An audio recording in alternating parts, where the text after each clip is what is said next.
Yeah, I had a friend that called me and told me the city had found some dead bodies. They thought it was a serial killer on the loose in Milwaukee, in this area. He's being called the Cannibal Killer.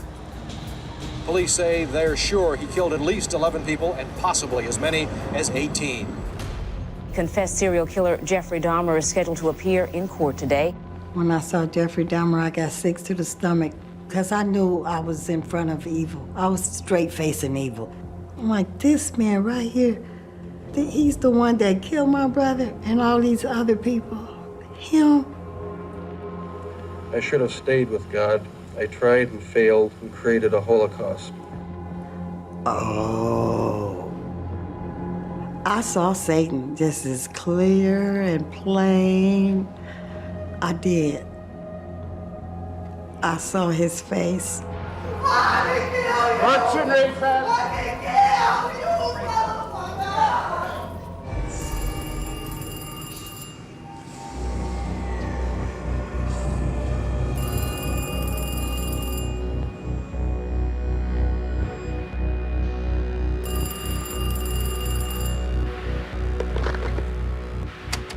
Remember at the jail, I started giving you some creation science stuff. How come you started becoming interested in it then? Or I felt it was hopeless. I mean, what point when I was doing what I was doing? Lionel Dahmer was extremely religious. You know, I really feel like I've gotten an awful lot closer to you in these later times. He wanted Jeffrey to be saved and embrace that Christianity just like he did. I think we're, on the same wavelength now. I mean, it's hard to imagine that afterlife, Jeff. Mm-hmm. But this is our only shot at it. Yeah. Absolutely nothing is too great not to be forgiven. Right. God will forgive anything.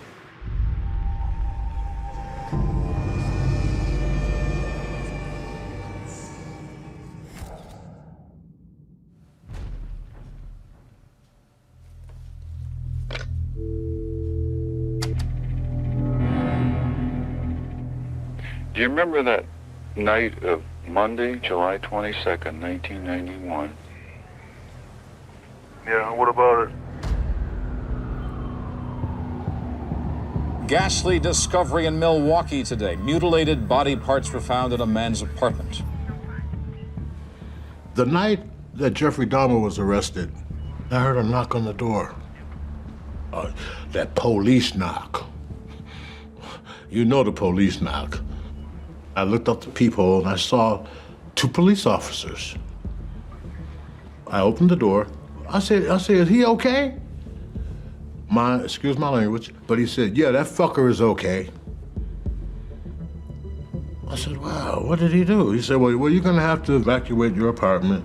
We found hazardous chemicals, and you have to do it now. Police were led to this West Side apartment by a man with one wrist locked in a handcuff. He told police he had been held hostage here earlier in the evening. You remember that night with Tracy Edwards? You don't remember anything, do you? I have no memory.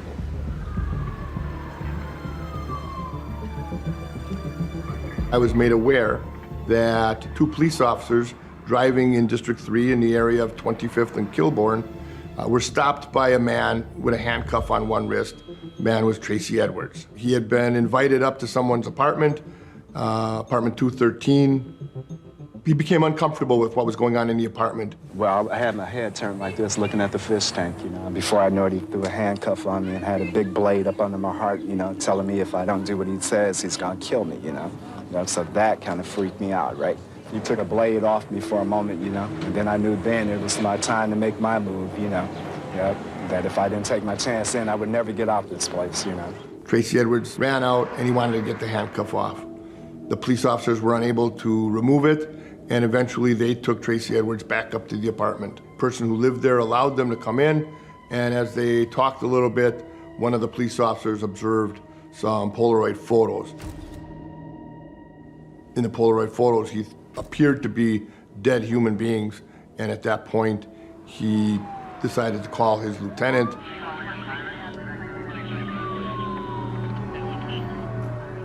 We knocked on the door. There was a man on the floor.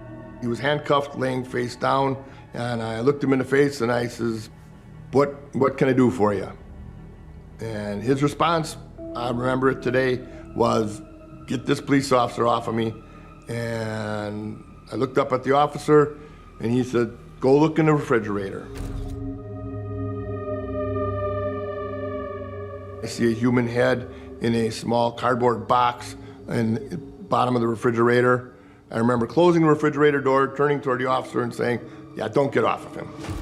Well, he's 31 years old. His name is Jeff Dahmer. He seemed like a quiet man, kind of a regular guy. He was a third-shift worker at an Ambrosia chocolate factory here in town where he worked for 6 years, until sources say he was fired last week.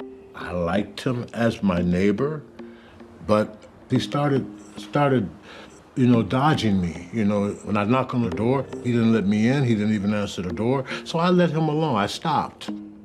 I was thinking that he was a victim. And so I stood there and started talking to the officer, being friendly. And it seemed like he needed someone to talk to. So I stayed right there. And talking to him, I found out that he was the officer who found the head in the refrigerator. He said he screamed like a bitch. This was a big football player looking guy. Yeah, he said it made him scream. That first contact visit I had with you, remember at the jail? Yeah. Can you remember anything particular you were thinking about? No, that whole week I was just so numb. Very numb, huh? Yeah, numbness was a major emotion, I think.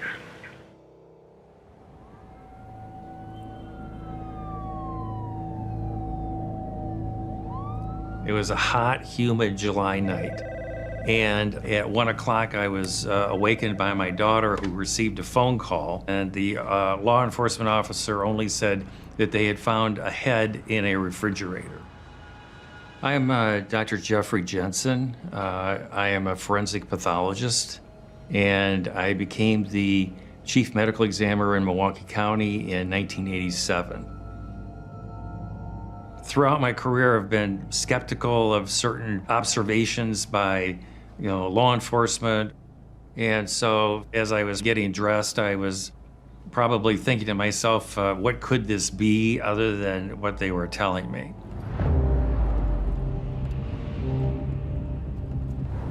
I went to the scene, but I didn't expect to see what I saw when I got there. On a typical homicide, you've got police officers standing around and they're talking about their vacation or the baseball game or, what they were going to do after work. But in this case, you could see that each person was having their own trouble trying to grasp what they were seeing. When I opened the door and the refrigerator and I saw the head there, and it was somewhat deteriorating, I knew for sure that this was going to be a bizarre forensic case. And within the freezer compartment, there were sections of what looked to be human hearts in the plastic bags, and then long pieces of muscular tissue that looked anything like a steak or something you'd buy in the supermarket. And there was no other food in the house. We then went into his bedroom, and the mattress, it was basically soaked in dried blood.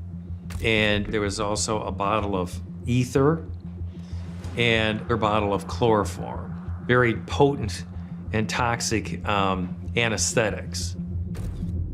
There was also a large blue plastic container. I would say it was probably 50 gallons. And I kind of moved it, and it was heavy, and it sloshed around. I could feel quite a bit of fluid inside the container. We identified 11 people. When I was at the scene, I felt a chilling recognition that this is what evil looks like. Neighbors called the suspect strange, a loner.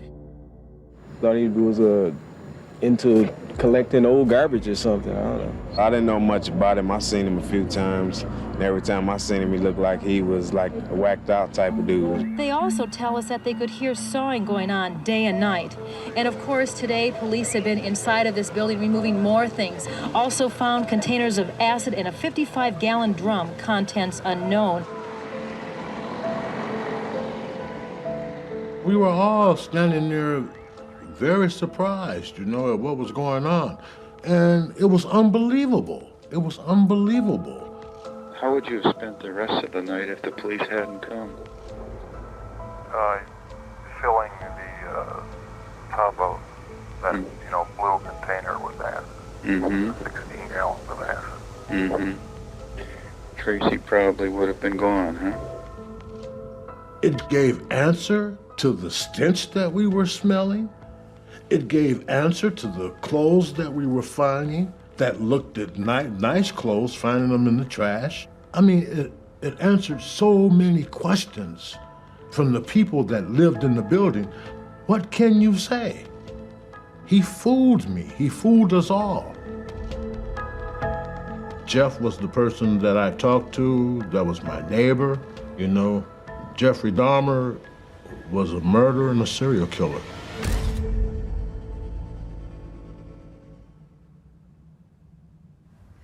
My name is Rita Isbell. No.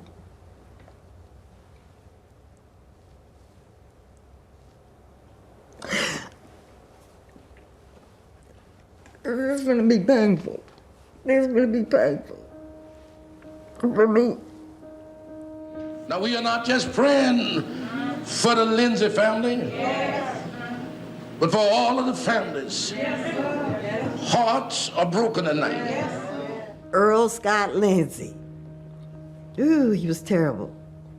He was terrible. He was terrible. He was my baby and I loved him dearly. He had just turned 19. He left home April 7th and Earl had gotten into an altercation as usual. And my sister got mad at him and told him he had to leave. It was warm outside. He didn't have a coat or anything when he left. But the next couple of days, it snowed, and he still hadn't showed up. Yeah, he just went to go get a key made on April 7th, which was a Sunday, and on his way back, he just disappeared between this area, and we haven't seen him since. Dahmer was standing inside of the doorway of the key shop, and he approached my brother. How would you like to make extra money doing odd jobs? And my brother said, sure. He said, let me go in here and get this key made. He said, you have to come back to my apartment with me for more details. That's how that took place. So all that time, he was right around the corner.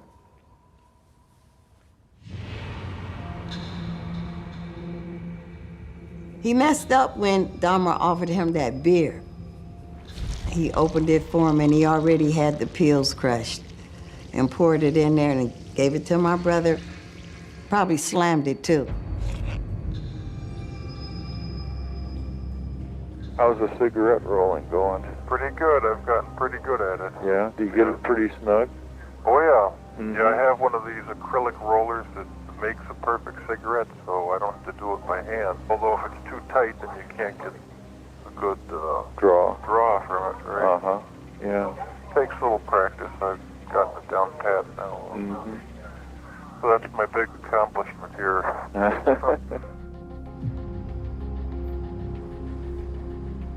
The first thing Dahmer said to me is, kill me for what I did.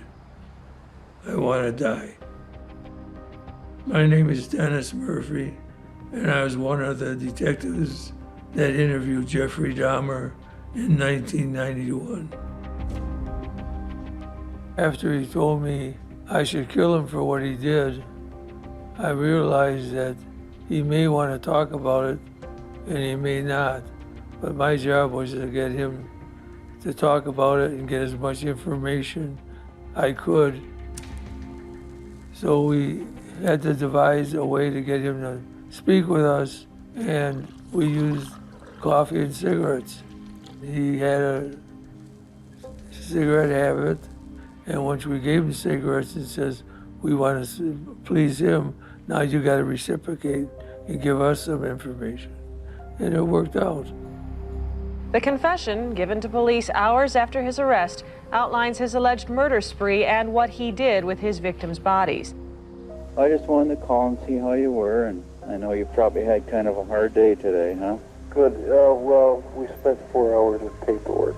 Oh, did you? Looks like a full-time job. That's right, yeah. Dahmer also reveals more about why he killed his victims, telling police because he wanted to be with them. He stated he kept the skulls of the good-looking ones because he didn't want to lose them. So you have to go over it and just show it if it's correct. Right, and if it isn't, then they make little changes. It's amazing that you can remember, you know? Yeah. For us, this was a very unique opportunity as forensic pathologists because we had direct contact with a cooperating murderer, and we could, if we saw something, we could call the detectives back at police headquarters, and he would ask Dahmer what we were seeing, and then he would relay that information back.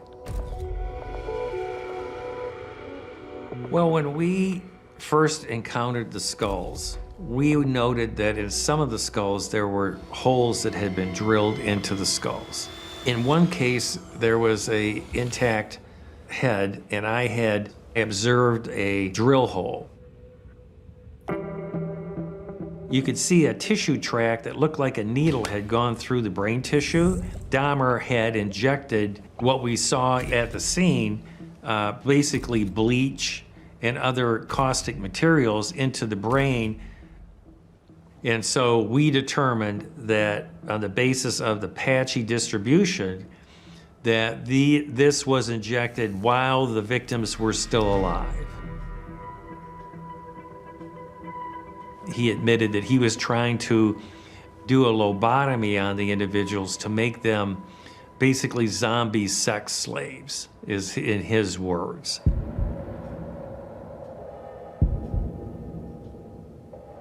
My brother was the one that he drilled a hole in his head and put the acid in there trying to make him out of a zombie. And my brother woke up and said that he had a headache, so he knocked him out again. This time he just went ahead and strangled him. He had to kill him. Yeah, he had to kill him. So he strangled him and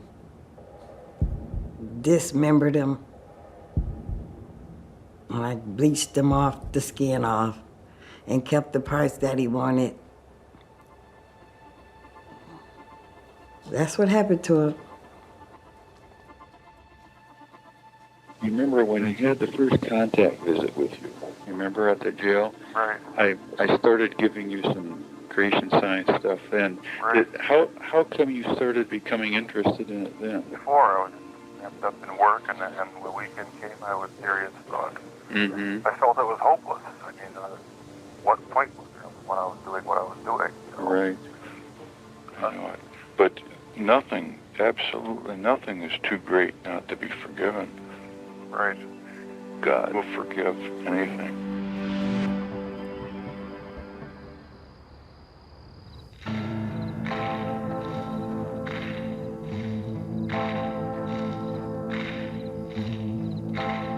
To me, the Jeffrey Dahmer story is a story that touches on the question of faith in God.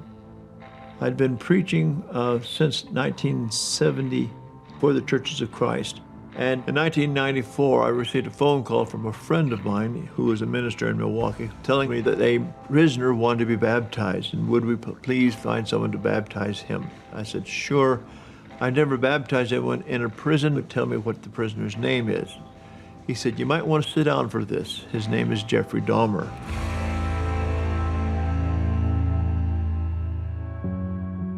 There's an awful lot of debate on the subject of baptism. Some people think it's important, some people think it's not important. Questions in my mind arose. Why does he want to be baptized? What does he think baptism is going to accomplish? What's he hoping for? I'd never been to a jail. In fact, I'd never done this sort of stuff in my ministry. So I went to the prison, and I was quite surprised when I'm escorted down to a room, 10 feet by 12-foot room with a table and chairs around the room, and pretty soon Jeffrey Dahmer appears. He closes the door, he shakes my hand and sits down across from me. I open the conversation and say, I understand you want to be baptized. To my surprise, he starts quoting scriptures to me, scriptures that I very much recognize, scriptures about baptism. Tell me, what are you reading then, Jeff? Going through that biblical science book, underlining it, and Revelation verse by verse. It's incredible, really incredible. Talks about the rapture or the tribulation. Yeah. You know, you're more knowledgeable on that than I am. Is that right? Yeah. Well, I've been spending most of my time in Genesis. And so the date was finally set for me to come in and do the baptism. I needed something deep enough that his body could be in so he could be immersed. So I called the chaplain up. He said, okay, I found a tub that we have. It was a whirlpool tub that was used for prisoners who hurt their back when they'd done things. And so we get to the place, Jeffrey's climbed to the tub, and so I say my baptismal formula. I baptize you in the name of the Father, the Son, and the Holy Spirit for the forgiveness of your sins. And I just push his head under the water. When he came up out of the water, I said, welcome to the family of God.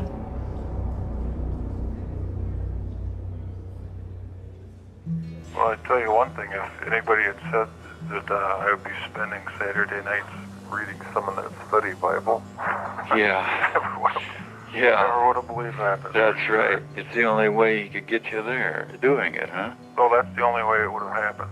I guess. It wouldn't have happened any other way, I know that for sure. In your past state of mind, right? Right. Uh-huh. It would not have happened. I know it. No. And that's the way it brings me to my knees sometimes, too, when I'm thinking wrong. Yeah. Mm-hmm. Yeah, it's, And I get back and I get praying to him and communicating my thoughts to him, and it just feels like I'm getting some direction. well, and I have you to thank for it, because I would never have gotten interested in it otherwise. I'll tell you, that really means a lot to me. You know, I really feel like I've gotten an awful lot closer to you in these later times. Yeah. And I think we're, on the same wavelength now. Do you? Yeah, I do. I think so.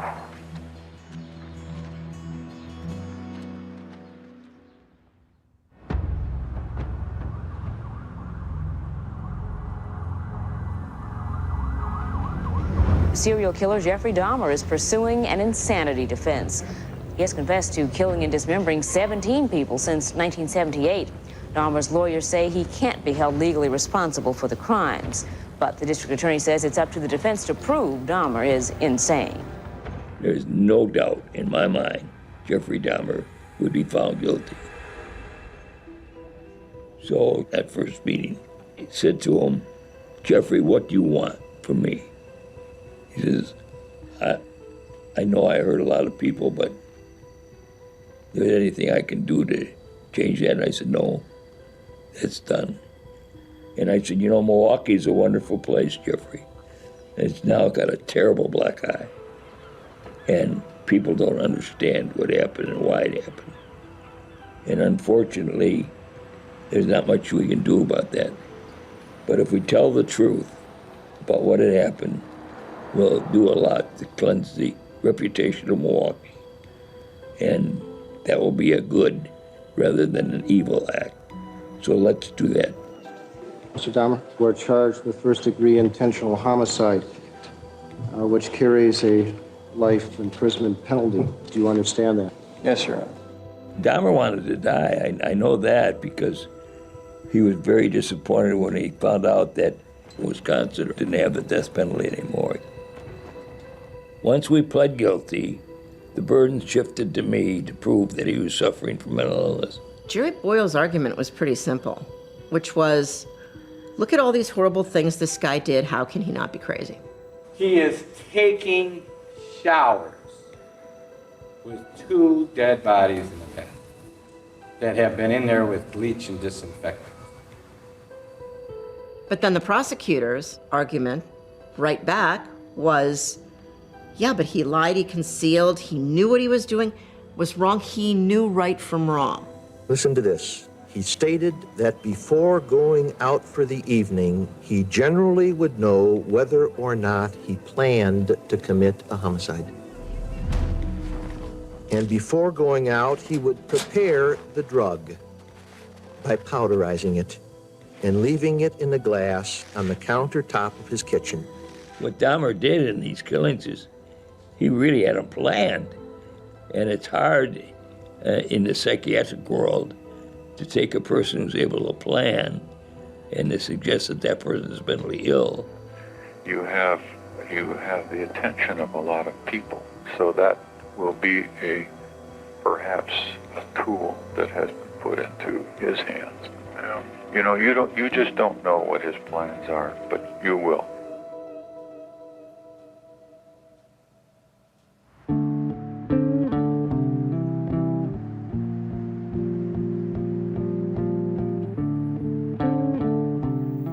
Emotions flowed nearly unchecked in a Milwaukee courtroom today as confessed serial killer Jeffrey Dahmer was sentenced. Before sentencing, both Dahmer and the families of his victims had their turn to speak.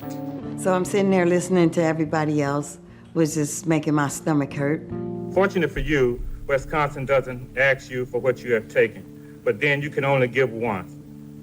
I'm not for the death penalty, but you are a perfect candidate. It wasn't working for me, because how can you get up there and be so nice? I don't even need a microphone. My name is Rita Isbell. No, ma'am. You'll address the court first. My name is Rita Isbell, and I'm the oldest sister of Errol Lindsay. Whatever your name is, Satan. I kind of knew what I was going to say, but after I saw his face, oh. I'm mad. This is how you act when you are out of control. I don't want to ever see my mother have to go through this again. Never, Jeffrey. And the more I was talking, the angrier I got. Yes. And I thought about my brother. I was in front of evil. I was straight facing evil. Jeffrey, I hate you, motherfucker! I hate you! This is out of control! I saw Satan just as clear and plain. I did. Don't fuck with me, Jeffrey. I'll kill you. God damn it. Look at me, motherfucker. I can kill you. Punch and race fast. I can kill you, motherfucker. I have never experienced anything like that before in my life, as far as being that angry at somebody. He didn't look at me. He didn't wear his glasses on purpose because he didn't want to see any of our faces. Don't fuck with me, motherfucker. You don't have to fuck.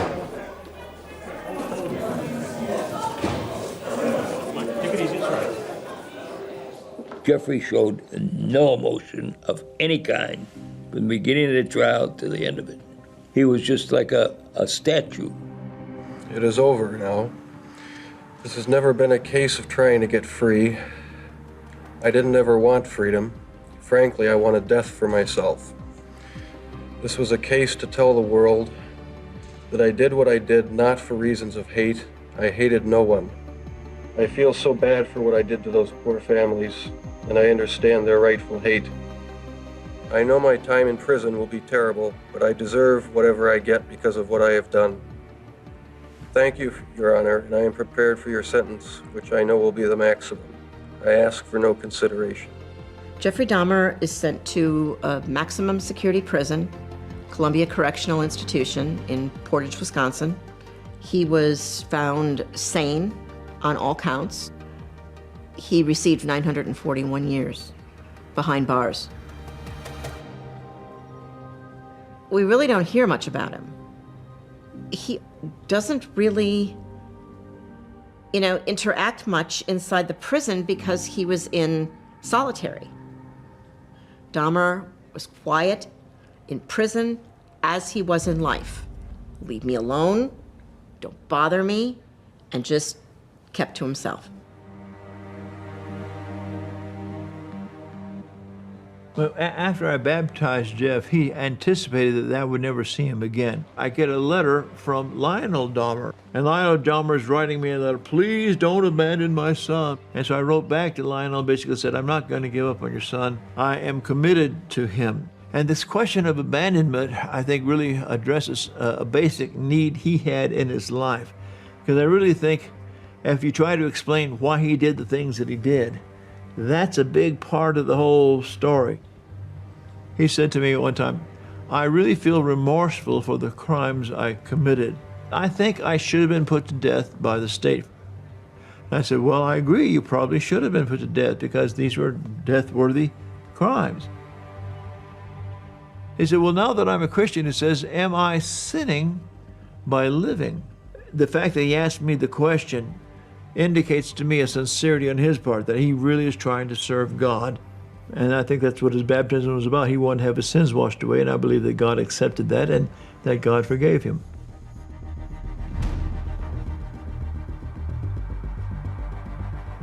So you can't do all this stuff and tell me that just because you got caught and went to prison that you found God. And all of a sudden you saved, baptized, and filled with the Holy Ghost. I don't know how that worked as far as being forgiven by God. I don't even remember if he apologized to the families. I can't recall, and if he did, it went in one ear and out the other. Jeff, tell me about, have you really thought of suicide again? Or are you... No, okay, good. Don't just put that out of your mind, because that won't solve anything. That'll make a bigger problem for you in the afterlife. Right. I mean, it's hard to imagine that afterlife, Jeff. But this is our only shot at it. Yeah. And you will do something. I mean, he has something in mind for you. You don't know what yet. I keep hearing that from people writing letters and everything. But I wonder if it's just wishful thinking or what, Well, in June of '94, I went to a couple correctional facilities, and one where Dahmer was. And when I talked to Jeff, he told me he knew if he went back to general population, he would be killed. But he said he found the Lord, he was baptized, he's seen the light, and he still wanted to die for what he did. The only way he could atone for his sins. Do you know how long it'll be before you're in general population? No, that's up to the warden. I have no idea. I can't make any predictions. Yeah, I mean, no one has told you anything. No, they say things, and then it ends up that they change it. So what they say is unreliable around here. Yeah, the ward. Shouldn't be too much longer. Shouldn't be? I hope not. Okay, love you, buddy. Same here. Keep your spirits up and just keep on reading and thinking and praying. Okay? Okay. Okay. Bye-bye. Bye.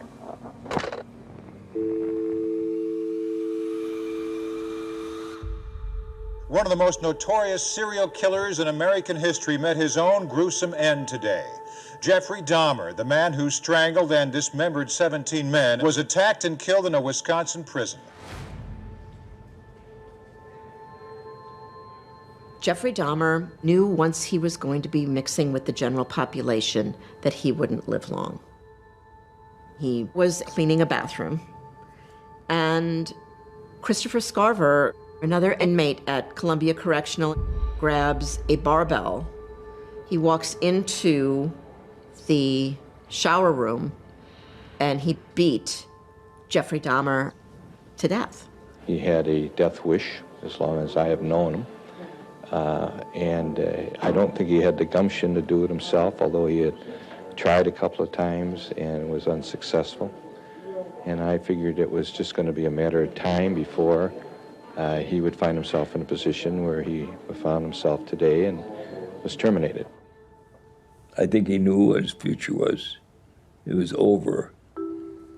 Somebody will get to him, because there's a lot of loony people in prisons. And killing Jeffrey Dahmer would kind of make you a big shot. When I found out what the crime scene looked like where he was murdered, there's a bloody handprint, almost like he was doing a palm print on the wall. Wasn't surprising to find out that it didn't look like he had struggled. I really miss him. In the last year, he's turned around completely. Oh, boy. I can't imagine that there's a day that goes by that Lionel Dahmer does not relive over and over and over what he could have done, what he should have done, how everything played out. It's sad for everybody in that family. There's no manual that comes with kids on how to raise your children. You know, we all make mistakes. We all make mistakes. He should have been protected. You know, he was there to serve a sentence, which he didn't get to do because his life was taken. And someone loved him the same way that someone loved his victims.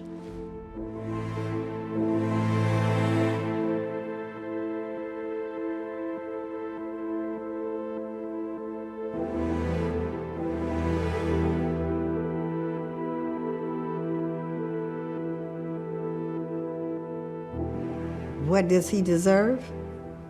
What he got? What he got?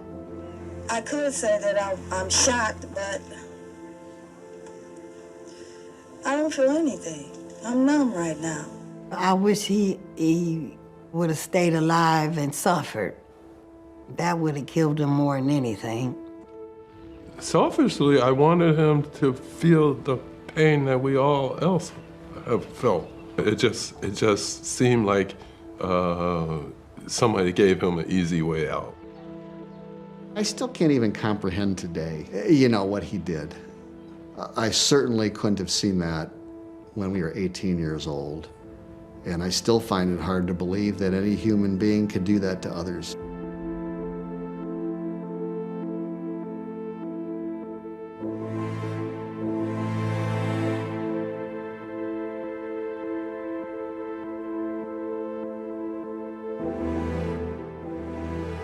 All this stuff, as I've gotten older, has gone through my head, and I'm running through the scenarios of what could have happened to those young men, and it kind of makes me sick to my stomach.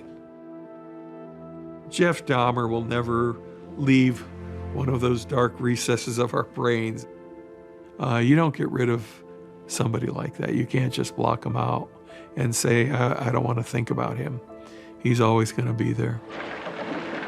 The most visible reminder of Milwaukee's most horrible nightmare is coming down. There were a lot of people that believed that the devil was at work in that space, and they didn't want that space to continue to exist.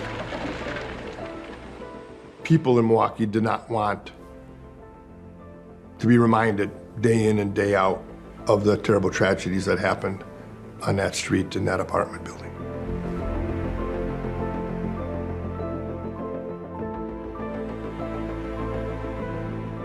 The victims of Dahmer didn't get to say goodbye to their families.